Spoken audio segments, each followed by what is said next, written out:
గంగాధర నెల్లూరు నియోజకవర్గం ఎస్ఆర్పురం మండలం ఎగువ కమ్మకండ్రిక గ్రామ పంచాయతీ మెట్టార్జినవాడ గ్రామానికి చెందిన షణ్ముగం గారు 5 ఎకరాల పొలం కలిగి ప్రతినిత్యము వాళ్ళ గ్రామం వదిలిపెట్టి ఇక్కడ నివాసం ఉండేవారు.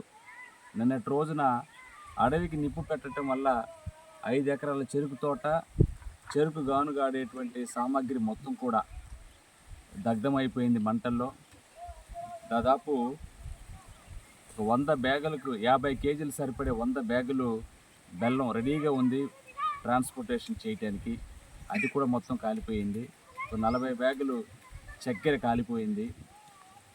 బెల్లం తయారు చేసేటువంటి సామాగ్రి ఏవీ కూడా లేవు.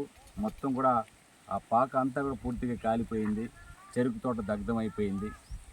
మేము కూటమి ప్రభుత్వం తరపున ఖచ్చితంగా ఈ కుటుంబాన్ని ఆదుకుంటామని ఈ సందర్భంగా తెలియజేస్తూ ఉన్నాం.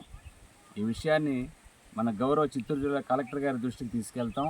అదేవిధంగా మా ఎమ్మెల్యే ప్రభుత్వ విప్ డాక్టర్ విఎం థామస్ గారి దృష్టికి కూడా తీసుకెళ్ళి ప్రభుత్వం తరఫున దాదాపు 11,26,000 రూపాయలు నష్టం జరిగినట్టు రెవెన్యూ సిబ్బంది, రెవెన్యూ అధికారులు కూడా ఈ నష్టాన్ని బేరీజు వేశారు. ఖచ్చితంగా ఈ కుటుంబాన్ని ఆదుకుంటాం.